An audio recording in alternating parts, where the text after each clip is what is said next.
Hi everyone, my name is Jennifer Hancock. I am a humanist. I am the founder of Humanist Learning Systems. I provide online and in-person education for humanistic leadership, humanistic management, humanist life skills, whatever you want. I have books, I have programs available online, so if you're interested, check them out. Today, I'm going to talk about whether or not ethical leadership in politics is even possible. In other words, we're going to search for that elusive beast, an ethical politician. But to do that, we first have to talk about ourselves. Obviously, there's always an election going on, and not only will we vote for who the president is going to be, we also vote for senators, representatives, House members, mayors, city councils, sheriffs, county commissioners, school board members, constitutional amendments, initiatives, you name it, we're voting on it. In order to know who you're voting for and why and what you're voting on when it comes to the initiatives and the amendments and things, you need to do some work. There is no good way to cram for voting. If you walk into a ballot box expecting with only like one or two of these races on your mind, and you find out there's 37 different things you have to vote on, you are going to be shocked. In order to do this well, you either do your research and have confidence in what you're doing in the ballot box, that you're going to be doing more good than harm, or you wing it, and who knows what the outcome is going to be. What is more ethical? Doing your research and trying to make sure you do more good than harm, or not doing your research and hoping for the best? Doing your research. In order to be an ethical participant in our democracy, you need to make an effort to be educated on what it is you're voting on. Democracy requires an educated electorate. That's on us as the electorate. If you want ethical leadership in politics, you have to make it your responsibility as a citizen to do your research. You have to take your responsibility seriously. Let's talk about what it means to be an ethical leader in politics. We're first going to have a little bit of a historical perspective on what we mean by that. It turns out being ethical can mean different things to different people, so we're going to talk a bit about what we mean by ethics, especially in a political sense. And as part of this discussion, we're going to discuss whether there's a difference between personal and political ethics. And then we're going to talk about motivation. What motivates people to go into politics, what they're hoping to accomplish when they're in politics, and how that impacts the question of whether or not they're ethical or not. Why someone might want to be a politician impacts whether we think they're ethical or not. We're also going to talk about how to determine whether any given public policy is ethical or not. And then we're going to talk again about the concept of personal responsibility. Let's start by talking about about stereotypes. We all have a picture in our head of a stereotypical unethical politician. They look something like that. An unethical politician, they are slimy, they're greedy, they're in it for themselves, they're dishonest, they lie to get elected, they make shady backroom deals to benefit them and no one else, or maybe they're making deals to make themselves and their friends rich, but they really don't care about what happens to the people. Basically, an unethical politician is someone who is not trustworthy, who's in politics for very selfish reasons. They don't really care what kind of impact they have on others as long as they themselves and their friends get ahead. Let's contrast this with our ideas of what an ethical politician is. An ethical politician is someone who they're honest. They're in politics because they genuinely want to help people. They are responsible. They are trustworthy. They don't compromise their values to get a deal done. In short, they're a great person who just happens to also be a politician. But what about a politician who is personally unethical, but who is truly motivated to do good in the world. For example, Nelson Mandela, Bill Clinton, Gandhi, and more.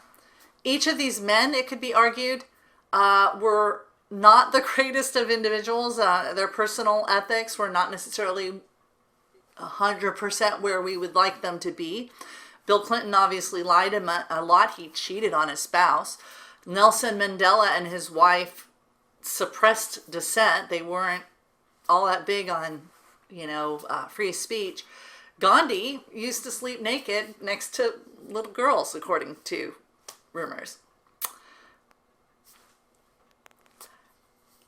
These people had what most people would consider to be good political morals, but as individuals, they had issues. The question is, if a politician does a lot of good for the people, but they are unethical personally, can we still consider them to be an ethical politician?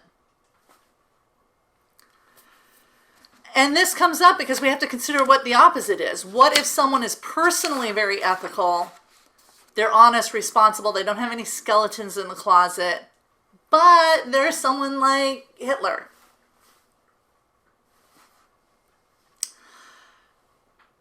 Hitler had an excellent reputation as a man of his word. He was a vegetarian, he was a painter, he was responsible, always carried through on what he said he was going to do.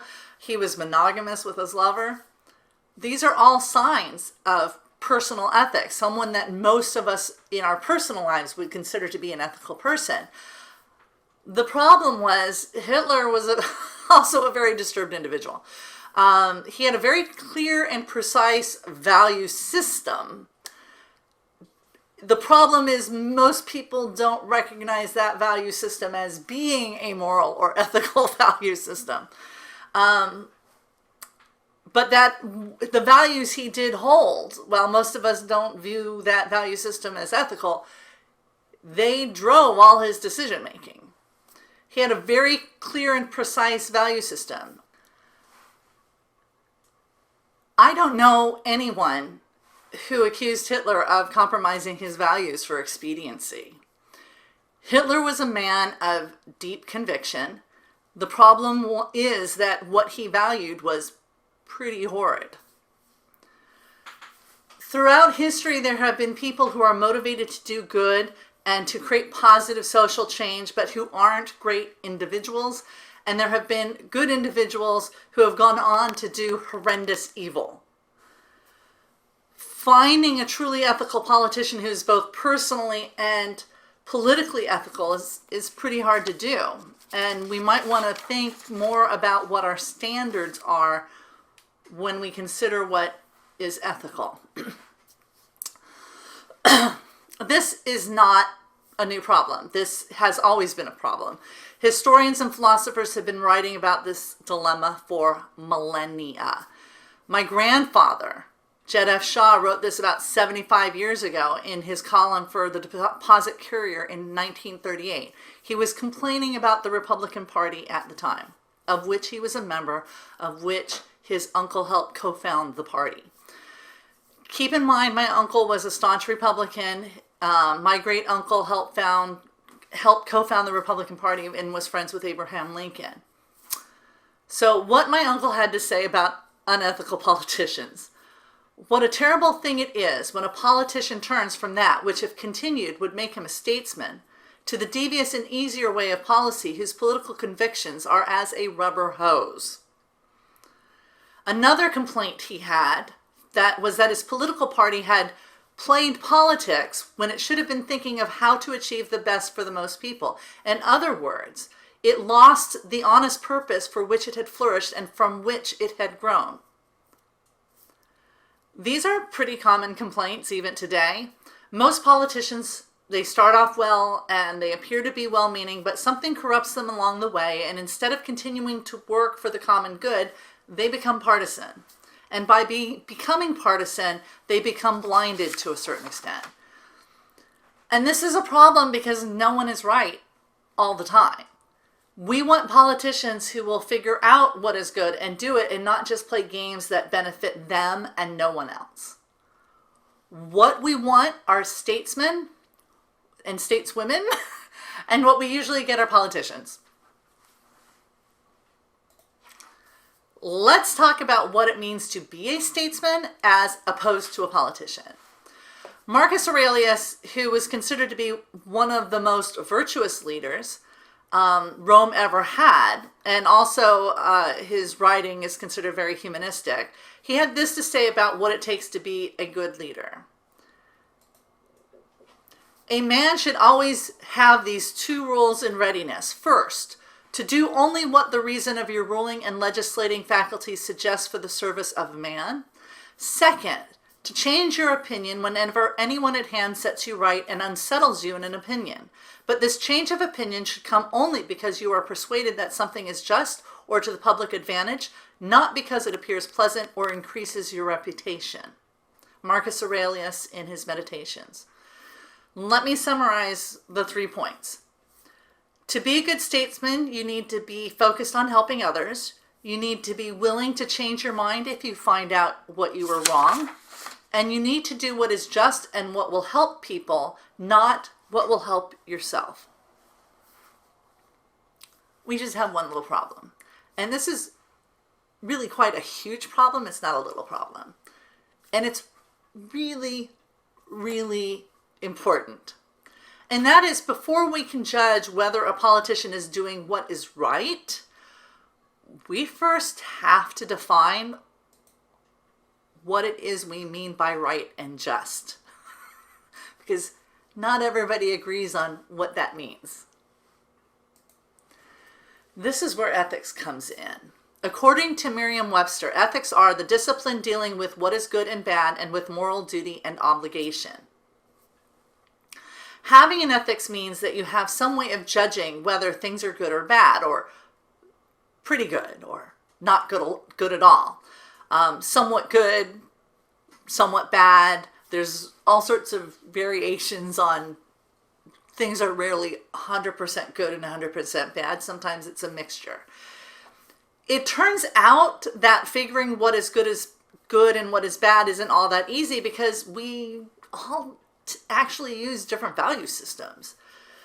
And whether you think something is good or moral is also dependent on what you think is true. If it turns out what you think is true isn't actually true, you will be making a mistake in your ethical reasoning. Which is why critical thinking is so important. And to make matters worse, we all apply our ethics situationally, whether we acknowledge that we do or not. Let me give you an example of what I mean by situational ethics. Let's assume, for the sake of argument, that we all agree that the 10 Commandments are the basis of our moral code for deciding what is right and what is wrong. We don't actually all agree on that. I personally don't think this is the greatest moral code ever written, but that's because I'm a humanist. All right, but let's, for the sake of argument, assume that it is. And let's focus on the commandments that nearly everyone agrees with. We shall not kill. We shall not steal. We shall not covet our neighbor's things, and we shall not lie or bear false witness. You get the idea. Pretty much everybody in the world agrees that these things are bad.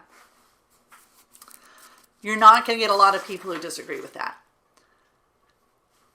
Is it okay to steal a car to prevent a murder? Stealing is wrong. Murder is wrong. But is it okay to steal if you can save someone's life?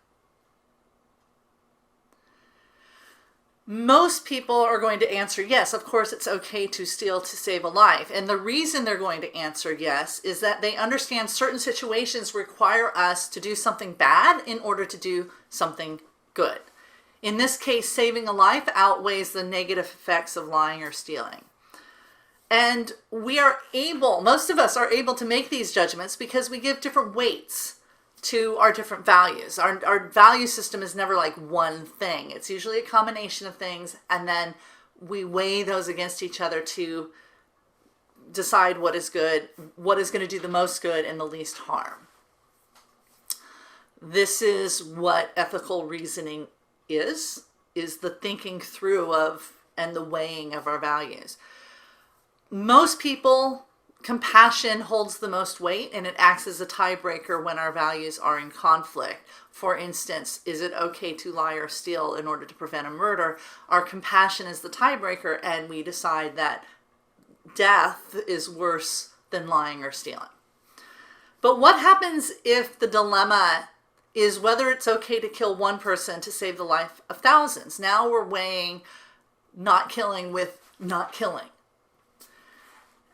And that's not an abstract question. This literally was the question, the moral dilemma that was the decision to kill Osama bin Laden. That's what the debate was all about. And I don't really know anybody who felt good about that. The reason we didn't agree on whether killing bin Laden was okay or not was because we were weighing moral values against themselves, and it's never easy.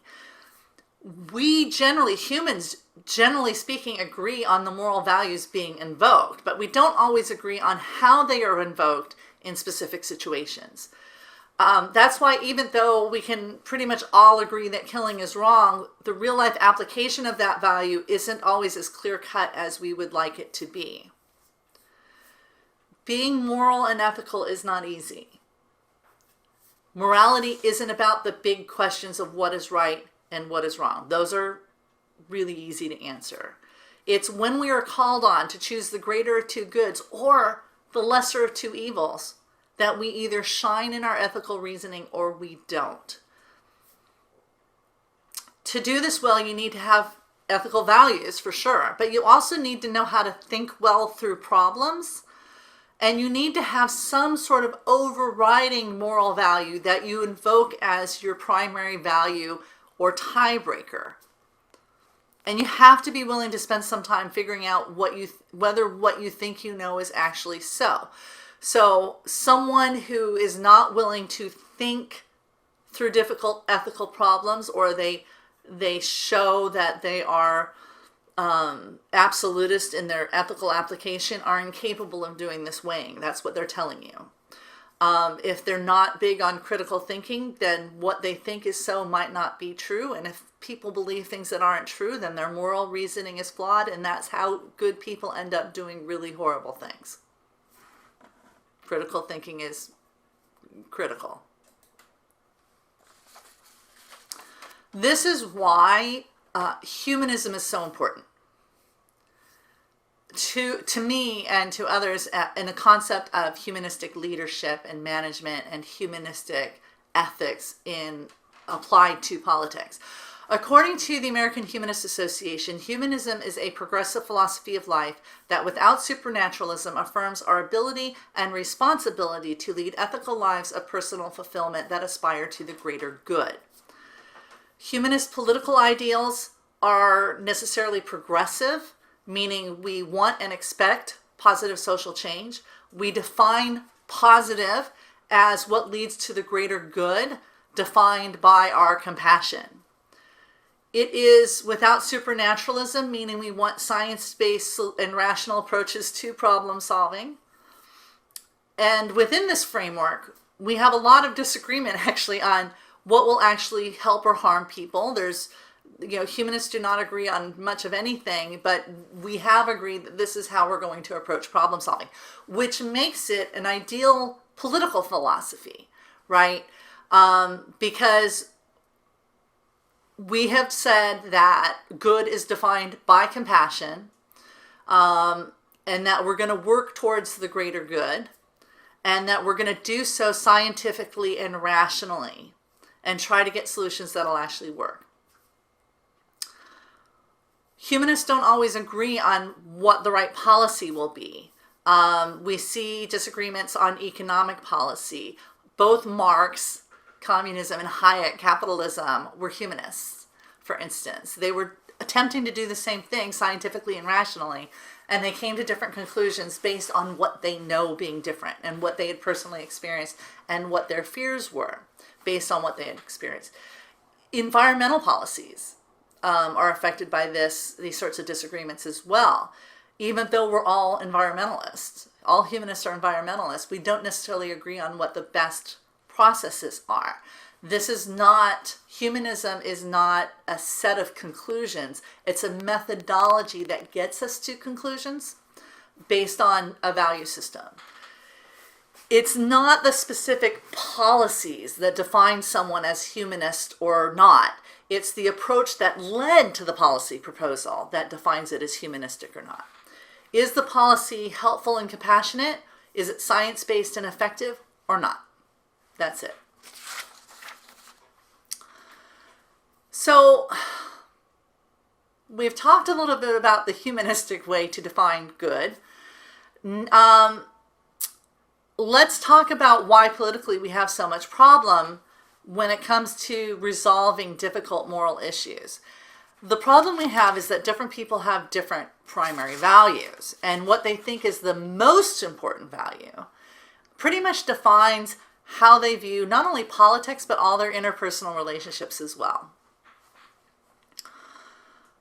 So we're looking at political philosophies. Libertarians view individual liberty as their highest good. Anything that infringes on individual liberty is considered bad.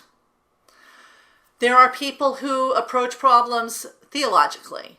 What God wants, or what they think God wants, is considered good. What God doesn't want is considered bad. Different religious beliefs have different opinions on what they think their gods want, which is why religious people, within this larger framework of theology, religious people don't agree on what is good and bad amongst themselves. There are people who are technically conservative, meaning change is bad, things staying the same is good. There are people who are more liberal who think that change is good and to be embraced. They're progressive, and that maintaining the status quo, if the status quo involves suffering, is bad. I happen to be a humanist, so I take a humanistic approach. If it helps people, it's good. If it hurts, it's bad. If it does both, try to do the most good and the least harm. It should be obvious at this point that most of you in the audience, including me, fall into multiple of these categories. We're not all one thing. We might be both theological and libertarian. We might be liberal and theological. We might be conservative and libertarian. A lot of people are humanistically theological and either liberal or conservative, depending on their personal proclivities and personal experience. These are not isolated approaches. We take and blend approaches to our moral reasoning throughout life, and what emphasis we place on various aspects of our moral values depends entirely on what we value most in any given situation. And that's okay. That's the reality. You're not going to change that just because you would like everybody to hold your political philosophy. This is the reality, and we need to accept that reality. I understand that this kind of wibbly-wobbly approach to thinking about ethics is upsetting for a lot of people, because we would all like people to agree with us and to do what we think is right. Like, I think the world would be better if everybody agreed with me and did what I think is the right thing to do. The problem is that wanting there to be an absolute ethic that is applied universally and uniformly, and have those universal ethics be my personal ethics, it's not going to happen. Ever. It doesn't matter how much I want people to agree with me. There will always be people who don't. And that's actually a good thing. Because, and I know this is going to shock you, but I'm sometimes wrong. We all are. We are all sometimes wrong. Remember what Marcus Aurelius said. You need to be able to change your mind to be ethical. Because sometimes you're wrong. Which is why being open and listening is important. What is actually more important to civic dialogue and to being a good statesman is the need to take a flexible approach to your values as opposed to an ideological approach. And this kind of contradicts what we think about when we think of ethical politician, right? We're thinking we want someone who is constant in their values. Flexibility, but an ideological approach is very problematic in politics because it doesn't accept competing information. It doesn't allow the individual to change their mind or to learn and improve their thinking. An ideological approach occurs when one idea or one value is held as absolute by a group of people. One aspect of their system of moral values is held to be the ultimate arbitrator of what is considered good and what is considered bad. If we consider our conversation about the need to be flexible when applying our ethics, it's pretty easy to see why an ideological as opposed to flexible approach is going to cause us so many problems when it comes to politics. When a moral value is held as absolute, meaning it is applicable in all situations without exception, then when situations arise where it might not be in everyone's best interest to rigidly apply that value, the ideologue does so anyway, because they don't have the ability to weigh the idea that in this situation, that's not the moral thing to do. And that's because ideologues place their chosen ideology ahead of all other moral considerations. This is why political tribalism is so bad. Ideologues have trouble solving problems effectively because they hamstring themselves. They cannot consider the nuances of any given situation because they don't allow themselves to. You cannot debate an ideologue rationally. They aren't interested in discussing anything that doesn't fit the ideology, and they might not be capable of it because it's outside the realm of their thinking. Any discussion about any topic outside of that ideology is going to be brought back to their ideology. I once had a guy in one of my classes who was ideologically anti-Israeli, and he was incapable of considering any topic that if he could not tie it back to his anti-Israeli framework. All discussions had to come back to that. He had ideological blinders on. So when I was talking about the ethics of putting your seat back on an airplane, the overriding moral value that we were discussing, which is conscientiousness and being aware of your impact on others, he literally in discussion, you could see him, we could hear him too because he was talking. He was he agreed with that, but he had to reframe it in the anti-Israeli framework to even discuss it. And this is what ideologies do, right? It gives people ideological blinders, and morality can only be discussed for them within this framework that they have. And there are a lot of ideologies in the political marketplace. Some we have in the U.S. system right now, and actually globally, are vying for supremacy. We have an anti-tax movement, which can be rational. We can rationally discuss tax policy, but there's also an extreme ideological wing to that, which is that all taxes are bad. No tax is good. To the ideological, when tax discussion becomes ideological, every problem we have is solved by eliminating taxes, which isn't true. We have a rather large theological ideology at play at the moment in our politics, and this is a big part of the anti-abortion movement. There are literally people, and I have met them and had conversations with them, that think the way to fix our economy is to eliminate abortion. Everything comes back to that issue. Everything is focused on that issue. And I've been accused of this too. I right now am very, very much concerned about racism. I live in the South, and sometimes I apply the racism lens to situations that it's not relevant in. There are people who are ideologically tied to the environmental movement, or the anti-war movement, or the anti-Fed movement, or the anti-Israeli movement, or the pro-Israeli movement. There are also people who are ideologically tied to their political party. What all of these ideological driven people have in common is that they are rarely willing to compromise, because compromise means abandoning their key value. And their key value is a shortcut to moral reasoning. Most of us are very frustrated by the impact all these ideologies are having on our politics, because these ideologues prevent real dialogue that is required to actually figure out how to solve our problems in a democracy. This does not mean that an ideologue's cause isn't just. It might be, and they usually are. People usually hold these ideologies for very compassionate reasons. I think just about everyone who considers themselves a centrist or a rational person understands the issues that the ideologues are proposing are important.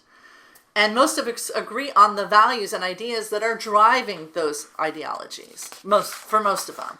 What we don't like is the inflexible nature of the ideological approach itself. As my grandfather said, we don't want politicians playing politics when they should be trying to solve our problems. And trying to solve our problems is irrational as opposed to an ideological activity. Which means, if we want an ethical statesman and stateswomen and statespeople, we should be looking for those who are capable of nuanced thought and compromise, as opposed to people who can only speak in partisan ideological soundbites. The problem is that politicians who are capable of nuance are usually branded as confusing eggheads, or worse, ideological flip-floppers. We don't want a flip-flopper in general, because that means they have no moral values they are standing by. What we want is someone with a strong moral compass, but who is smart enough and flexible enough and humble enough to change their mind when it is warranted, and who's willing to compromise to achieve a greater good. But how do we tell which is which? How do we tell if someone's a flip-flopper or whether they have a strong moral compass and they're just doing nuance? Are they a flip-flopper, basically? Are they someone with a strong compass who changed their mind for all the right reasons? This problem of figuring out who is the central problem of why finding ideal ethical leadership in politics is so darn hard, because this isn't easy to do.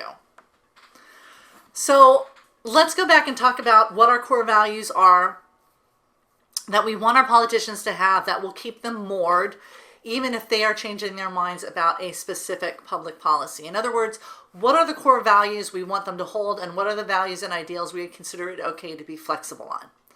And let's break this into two areas. The first is our personal ethics. The other side is political ethics. Personal ethics are the sort of human we want them to be.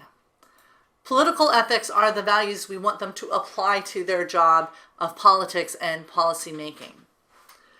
Personal ethics are easier to define than political ethics, mostly because people all over the world share the same, pretty much agree on what it means to be an ethical person. It doesn't matter where you grew up, what your religion is, most people share this list.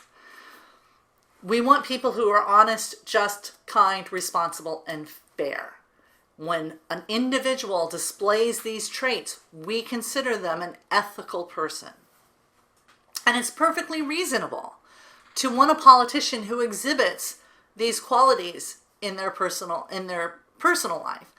And the reason we think that way is because if they're a good person in their personal life, they're probably going to carry those same values and their good personal ethics into their political life. The problem is that's not always the case, and we've looked at the historical examples of Hitler and others to know that's not the case. Regardless, we're looking at ideals right now. Ideally, a statesman is honest, just, kind, responsible, and fair. Now we need to talk about what the values are we want a politician to hold. Usually we want them to share our personal political philosophy, whatever that is. Ideally, as a humanist, we want them I want them as a humanist to have a political philosophy that's inclusive. It's based on compassion as opposed to a philosophy that seeks to eliminate anyone considered other, or that is based on anger over said others. Ideally, we want them to tell us when we are wrong and should collectively change our minds, though obviously we don't like it when they do that. But again, we're talking about ideals. And we want them to be effective. Someone can hold the most wonderful values in the world, but if they can't convince anyone else to follow their lead or do what they think is the right thing to do, then they're not good to anyone. They're not a useful politician. They're not an effective politician. Effective politicians not just have good ideas, they're able to convince others to go along with them to get the policy that we want to see done. We want them to be able to advocate for our shared values, compromising with the ideologues when necessary to achieve results. In this framework, compromise is not a sign of weakness unless you're an ideologue or an unethical politician who doesn't care what they do as long as they get ahead. The point I'm making is just because compromise could be bad doesn't mean that it always is bad. Say it with me, it depends on the situation. Ethical behavior depends on the situation. True statespeople are good at compromise, and they are wonderful at getting what they want out of a compromise and not giving away things that they shouldn't give away. And we should be looking at every compromise with that lens. Again, compromise can be a sign of weakness. It could be a sign that a politician has no moral compass, or it can be a sign of a true statesperson. In order to know which is which, we need to know what is motivating any particular politician to act the way they do in any given, say it with me, situation. Political motivation for politicians is incredibly important to deciding whether they are an ethical leader or not. It is motivation is what determines whether someone's a true statesperson or an inept, possibly corrupt politician. It is the reason we have people with questionable personal ethics who are really great leaders. It's the reason why you can have people with really great personal ethics become horrifyingly bad leaders. It all comes down to what is motivating them. And that is not, unfortunately, it's not something we can determine by their professed or exhibited ethics. So let's talk about what motivates politicians to become politicians and leaders. And keep in mind, just like everything else, it's rare that only one thing is motivating someone. Often they can be motivated by a variety of things to a certain extent. Some common political motivations are to help people. Believe it or not, some people enter public service because they genuinely feel called to help other people. It really does happen. I have several friends who are running for office right now who that is their motivation. They would much rather be staying in their regular job, but they are sick and tired of the politicians that are not motivated at helping people, so they have been motivated and called to service. Someone might be in it for the money and fame. And there's actually nothing wrong with that. It's not mutually exclusive to wanting to help people. Money helps you, and fame helps you have the influence you want to have to help people, for instance. Some people just want to amass power for the sake of power. That usually doesn't end well. Some people enter politics because they have a particular issue or a political objective they want to see happen. So they're not thinking of the whole big picture. They just want this one thing done. And let's not forget that some people are motivated by fear. A lot of fear. Lots of fear. And its cousin, anger. If you can give voice to those fears, you can lead people who are angry and fearful and give them that voice. And no, this motivation does not usually end well either. The list I just gave you is not exhaustive, but as we look at it, we can see that politicians are often motivated by a combination of things. Yes, we want someone who is altruistically motivated to help people, but that doesn't mean they can't also be economically motivated or interested in specific objectives. This is the concept of enlightened self-interest. If I help others, I can help myself. What we don't want is someone who tips the balance in favor of themselves. We don't mind it if they benefit while helping us, but if they are helping themselves at our expense, that's unethical.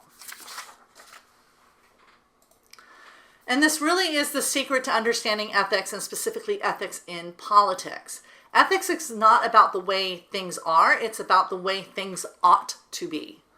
We know the world isn't perfect. We know people aren't perfect.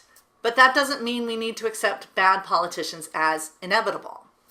We just have to understand the other secret about ethics, and that is that ethics is about how we personally want to be treated.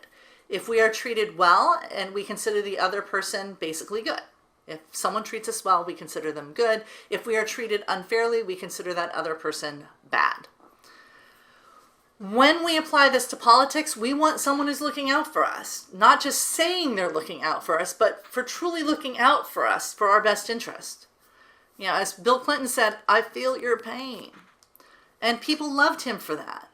But he also had to deliver a decent economy. Without that, it doesn't matter how personally ethical he might have been or how altruistically motivated he was. We care about whether we have the basics we need to survive. It is about us. It is about our pain. It is about our fears. It's about our insecurities. An ethical leader understands this. If they want to lead, they have to put the safety and the security of the people first. And they need to be realistic about how to go about pursuing these objectives so that they can actually achieve them. Because again, it doesn't matter how good the ideals are if they aren't put into policy. If a leader fails to enact policy that helps us, they will be deemed a politician and not a statesperson or a stateswoman. All other considerations of ethics aren't all that important to us when it comes to politics. This is why, as much as Republicans tried to paint Clinton as a sleazeball, and he kind of was, it never really influenced anyone against him because he felt our pain and he was succeeding in doing something to alleviate that pain by improving the economy. But again, it's not enough that he felt the pain. We want them to succeed at getting rid of the pain. If what they do causes more suffering, then we get angry. We get very angry. And this is why so much of what it takes to be an ethical politician and a statesperson has to do with being realistic and pragmatic. We like to think of ethical leaders and statespeople as people of lofty ideals, and they can be, and they usually are, but more often than not, they're actually really, really, really pragmatic. So let's talk about what it takes to create good, pragmatic public policy that's going to help people and not hurt people. I am a humanist, and a big part of my philosophy is actually focused on how we solve our problems, and there are 3 elements to developing good solutions to our problems. It is based in reality and not on assumptions. If you do not know what is actually causing your problem, you are not going to be successful in trying to fix it. Reality-based problem solving is good problem solving. You will instead, if you're not reality-based, you're going to be spending our time, our energy, and our money solving a problem we don't have, and instead of the problem we actually do. And that does not make someone a good politician. A good politician, an ethical statesperson, is going to do the research, and they're going to think critically, and they're going to understand science. Because those are the best tools we have for figuring out if what we think is so is actually so. Good problem solving take the time to challenge their own assumptions. They are willing to change their minds about the basic nature of the problem they are solving if they find out they are wrong. This is why ideologically blinded people are so inept at problem solving. They aren't willing to consider that they might be wrong, and everyone's wrong at some point. A politician who is lying sends up red flags for everyone, or they should. It's not the lie itself. If we know they are lying, they could be strategic, and we could forgive them for that. So it's not really the fact that they're lying that's the problem. If they're lying and they don't know they're lying, it means that they're not good at figuring out what is true and what is false. And that is incredibly problematic for a politician, someone we have entrusted with problem solving. We've entrusted them to solve problems with us. And if they can't tell what is true and false and they're telling lies because they think it's true, not strategically, big red flags. There are many reasons why people are bad at figuring out what is true and what is not, and we're not going to get into the psychology of why humans believe things that aren't true, not in this course. Suffice it to say that a great politician is firmly dedicated to reality-based problem solving. Pragmatic problem solving is also creative. If what we have been trying to do doesn't solve our problems, then we need to apply the same skepticism we have to our understanding of what is actually causing our problem to how we go about solving it. So is the problem we have, are we even solving the right problem? Let's be creative about challenging our assumptions about what we thought was going on and go back to step one, reality-based. A lot of times in politics, when we're discussing potential solutions to our problems, we get stuck in an either-or dichotomy. It's a false dichotomy. For instance, you're either with us or you're against us.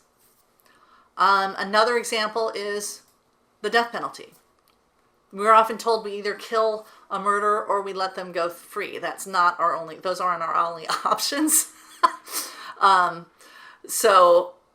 We could kill them, we could set them free, we could put them in prison for life, we could put them in prison for 50 years, we could give them a fine. There's any number of punishments we could give to someone who is found guilty of murder.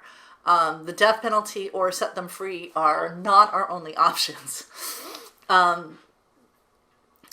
At no point will we ever have only two options to choose from. People who think in terms of black and white are notoriously bad problem solvers. If a politician is talking to you in terms of black and white, thinking this or that, and the other that is something really horrible, then they are bad thinkers. We want politicians who are able to think beyond the immediate suggestions and look for alternate ways we might solve our problems, so that we might, actually solve our problems, make the world a better place at the same time. That would be nice for a change. The point is, unless we're willing to consider all the possibilities, we can't properly solve our problems. Great statespeople reserve their judgment until they have considered all the possible options. That makes them seem reserved. At times it makes them seem hesitant, but it's actually a sign of a good thinker. Mediocre ones tend to jump the gun and like to present their ideas in an either-or fashion. Either what they think is right, or we do something incredibly just stupid that's going to destroy the entire country. Anytime you hear a politician talking in that manner, understand they are bad thinkers.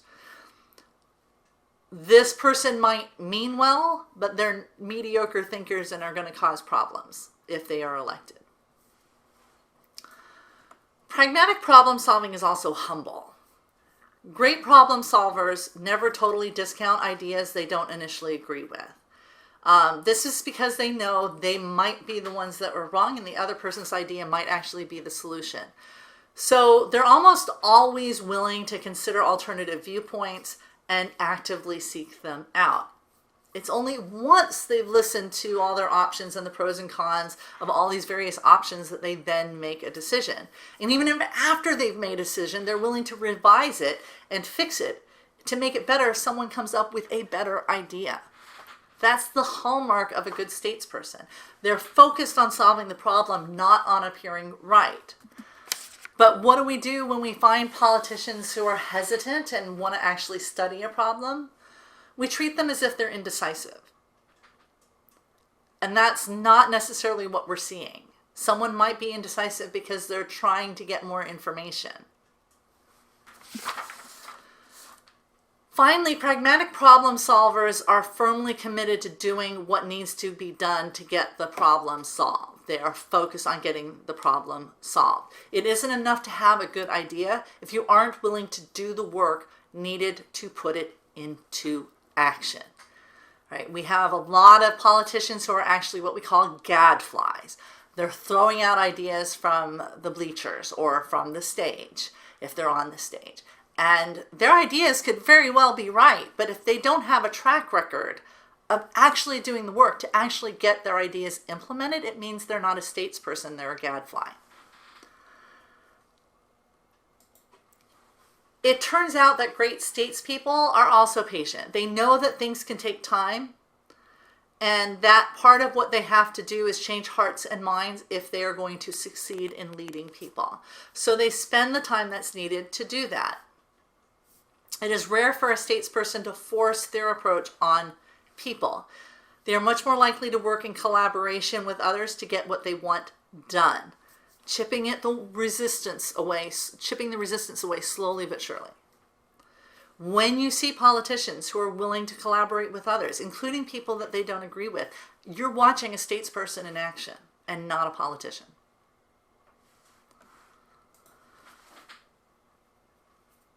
What traits do we want in a political leader? Now that we've been through this whole thing, we've talked about humanism, we've talked about personal versus political ethics, what we want out of a politician.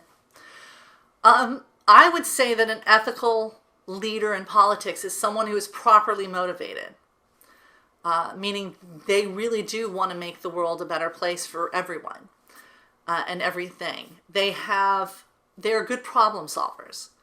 They are responsible. They are compassionate and capable of nuance and dedicated to whatever cause they think is just.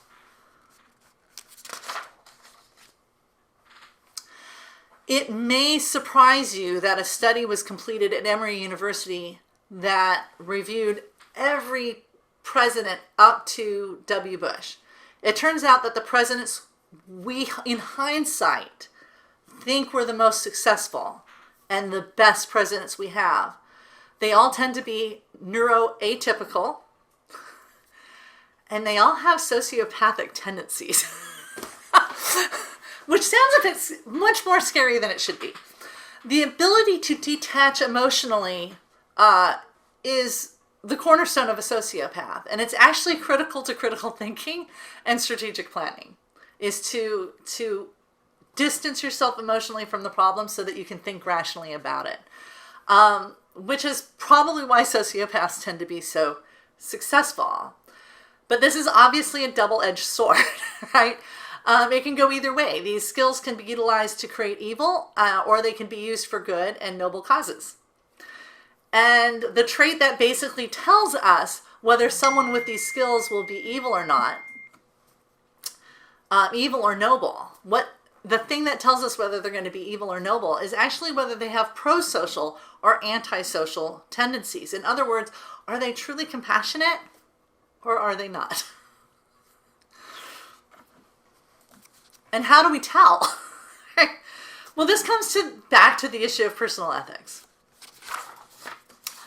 Our responsibility as voters is to do our research to make sure that we are looking for someone who is on balance, takes their actions and uses their skills and powers for good and not evil, and that they are successful at doing good things for other people. And to know that, you have to do your research. This is not something you can learn from advertisements. It's not something you can learn from political pundits shouting on the television. It's not even something you can learn from your friends or by reading the policy statements, though you absolutely should be reading everyone's policy statements. In order to know whether the person you're thinking of voting for is going to be ethical and good, as we have just defined a good ethical politician, you need to conduct a background check on this person. What have they done in the past? What have they accomplished in the past?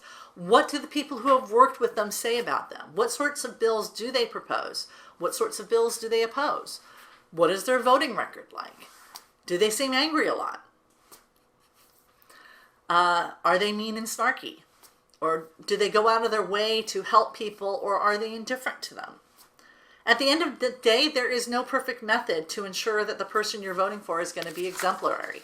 We are all limited by the people who are willing to run for public office. We don't have our choice of everyone in the country. We have the choice of the people who have decided to run. And sometimes we have to vote for the lesser of two evils or the greater of two goods, because that's what our choice is. That's our responsibility as an ethical person in a democracy, is to make that moral judgment. I'm going to vote for the lesser of two evils or the greater of two goods, because that's what your choices are. You are limited by the people willing to run. And that's the price we pay as citizens. The price we pay as citizens for not doing our duty is bad government that negatively impacts everyone.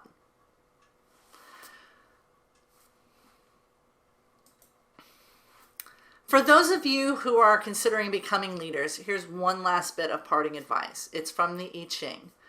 A person must learn to be adaptable and serve others in order to rule. Willing followers are not acquired by force or cunning, but through consistency in doing what is human and proper. The only way to ensure you are doing what is human and proper is to make it your priority to help people as much as possible. And to do that, you need to cultivate compassion for everyone, including people you disagree with, because it's those people who are actively compassionate with everyone, including themselves, who make the best leaders.